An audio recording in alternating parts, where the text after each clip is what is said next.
இன்றைக்கி என்ன பார்க்க போகிறீங்கன்னு பார்த்தீங்கன்னா, நம்மளோட கடையோட மினி விலாக் தான் பார்க்க போகிறோம். வாங்க வீடியோக்குள்ளே போகலாம். நம்ம கடை எங்கே இருக்குதுன்னு பார்த்தீங்கன்னா, தேவங்கோட மெயின் ரோடு கடத்தெருவுலேயே இருக்குது. இங்கே காலையில் 7 மணிலேருந்தே டிஃபன் கிடைக்கும். காலையில் 6 மணிக்கெலாம் எழுஞ்சி கடைக்கு போனால் அம்மா அப்பா ஹெல்ப் பண்ணலாம் பண்ணிட்டு ஒரு பக்கம் பருப்பு கொஞ்சிட்டுருச்சு, இன்னொரு பக்கம் பொங்கலுக்கு அரிசி வந்துக்கிட்டு இருந்துச்சு. அம்மா சட்னிக்கு தேங்காய் திரி சொன்னாங்க, அதனால் டக்குன்னு தேங்காய் திரிய முடிச்சிட்டேன். வடைக்கு கிரைண்டரில் உளுந்து ஓடி இருந்துச்சு. மணி 5 ஆனவுடனே அம்மா இட்லி ஊற்றுறதுக்கு இட்லி மாவு எடுத்து வச்சு தட்டில் இட்லி மாவு ஊற்றுனாங்க. எல்லா இட்லியுமே ஒரே ஷேப்பில் கரெக்டாக அம்மா ஊற்றிட்டாங்க. அந்த ஊற்றின இட்லியை பானையில் வைக்கிறதுக்கு முன்னாடி என்ன காட்டினாங்க, இப்படி தான் இருக்கணும் அப்படின்ட்டு. அப்படியே அந்த ஊற்றின இட்லியை பானையில் வச்சு ஒரு 10 நிமிஷம் வேகணும் அப்படின்ட்டு இட்லியை வச்சு முடிட்டாங்க. வடை போடுறதுக்கு மாவு அடினோன்னே அம்மா மாவை அள்ளிட்டாங்க. இந்த கேப்பில் நான் வழக்கம் போல் வீட்டுக்கு போயிட்டு அரை மணி நேரத்தில் குளிச்சுட்டு எப்போதும் போல் பட்டையை அடிச்சுட்டு கிளம்பியாச்சு. பட்டை சரியாக விழுகலை, அதனால் கொஞ்சம் அழுத்தி போட வேண்டிய மாதிரி ஆயிடுச்சு. அதில் பட்டையை போட்டு கிளம்பியாச்சு. காலையில் 5 மணி ஆனதுனால 7 மணிக்கெலாம் பசிக்க ஆரம்பிச்சிட்டு சரி சாப்பிட போகலாம் அப்படின்னு கிளம்பியாச்சு.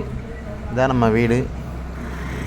கடைக்கு நம்ம பல்சர் பைக் எடுத்துக்கிட்டு சும்மா நம்ம ஊரை பார்த்துக்கிட்டு ஒரு ரவுண்டு அடிச்சுட்டு சும்மா சல்லுன்னு கிளம்பியாச்சு.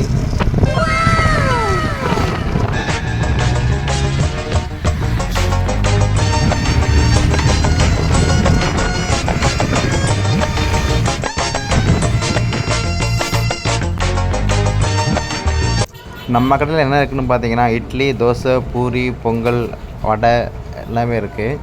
காலையிலே வியாபாரத்துக்கு அப்பா வடையும் பூரியும் போட்டு வச்சுருந்தாங்க. காலையிலே நம்ம கடைக்கு கஸ்டமர் சாப்பிட வந்தாங்க. நான் அம்மா கிட்ட பசிக்குன்னு சொன்னேன். இறாமோனே உனக்கு சூடாக இட்லி எடுத்து தரேன்னு சொல்லி அம்மா அந்த மூடி எடுத்தாங்க.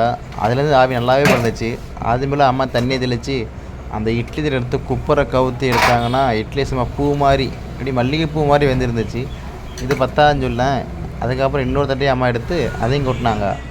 அதையும் எடுத்து பார்த்தோம்னா சும்மா பூ போல் இருந்துச்சு. சரி இடம் காலியாக இருக்குன்னு கையை கழுவிட்டு டேபிளில் வந்து உட்காந்துட்டேன்.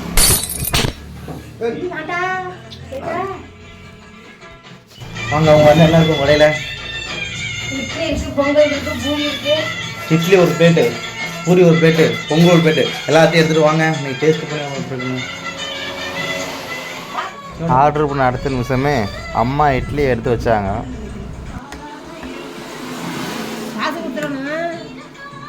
நான் வந்து உங்களுக்கு ப்ரமோஷன் பண்ணுறேன்.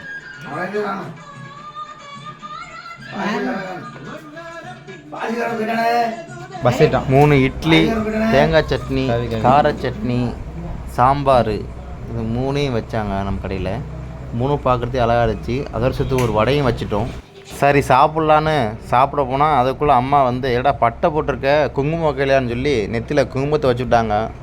சரி வச்சு விடுங்கன்னு சொல்லி வச்சதுக்கப்புறம் நான் சாப்பிட போகிறேன், சாப்பிட்டு எப்படின்னு ஒன்று சொல்கிறேன் அப்படின்னு சொல்லிட்டு முதல் இட்லியை பிச்சு அதை தேங்காய் சட்னியில் சாப்பிட்டு பார்த்தேன்.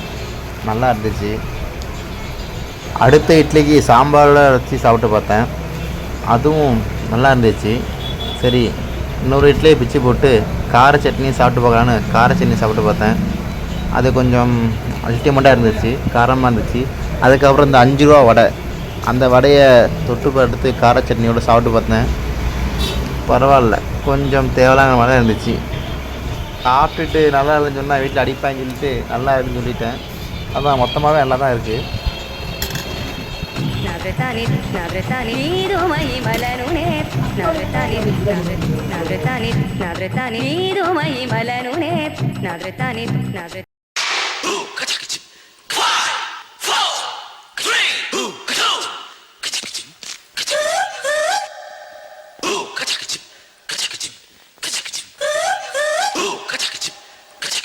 இட்லி சாப்பிட்டதுக்கு அப்புறம் அம்மாட்ட பூரி கேட்டேன்.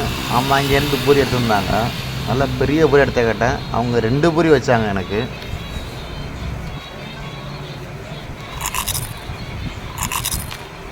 பூரிக்கு உருளைக்கிழங்கு மசாலா வச்சாங்க.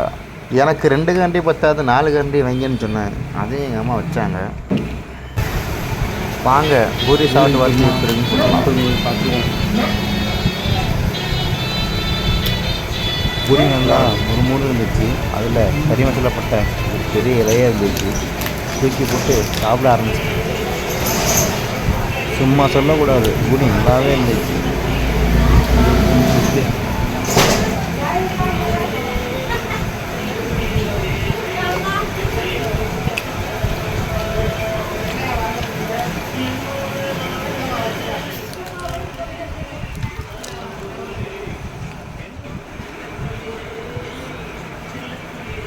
பூரிக்கு முக்கியமாக அந்த தேங்காய் சட்னி கேட்டு அதையும் ஊற்றி சாப்பிட்டு வந்தேன்.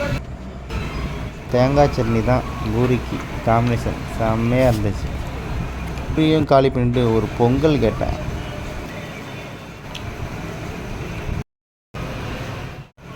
அடுத்து ஒரு பொங்கல், 2 பூரி.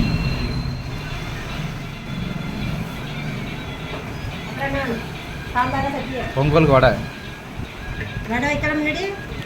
பொங்கலுக்கு வடை வைக்கணும். நான் சாப்பிட்டு பார்த்து ரிவ்யூ சொல்லணும். அப்போ தான் வீடியோ பார்த்து சாப்பிட வருவாங்க. வடை சாப்பிடுவாங்க. ரொம்ப சாஃப்டாக இருக்குது.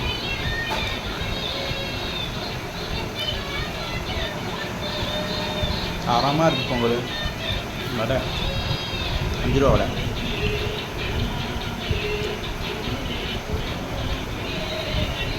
செம்மையாக இருக்குது.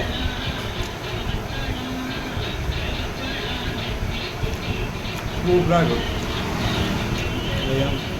உங்களையும்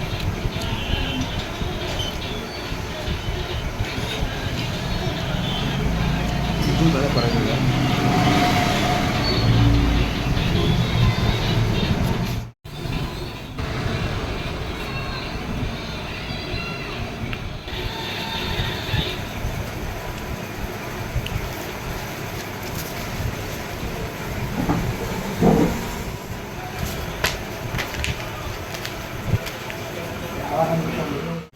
இதே கல்வி எல்லாருக்கு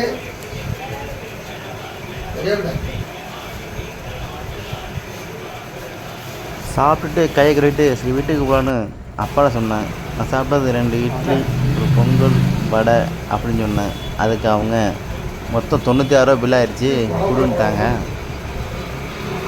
சாப்பிட்டது காசு கொடுத்துருப்போ அப்படி இல்லையா உள்ளே உட்காந்து இட்லி கொடுத்து அப்படின்ட்டாங்க. நான் அப்படியே ஷாக் ஆகிட்டேன். சரி என்கிட்ட காசு இருக்குது, வீட்டில் தான் இருக்குன்னா பற்றியா ஜிபே அதில் ஸ்கேன் பண்ணிட்டு போன்ட்டாங்க.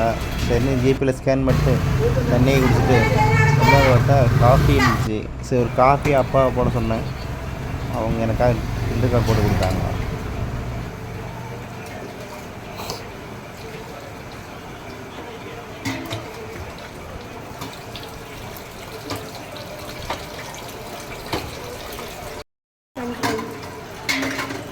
காஃபி 2 காஃபி வச்சுட்டு போகணும்.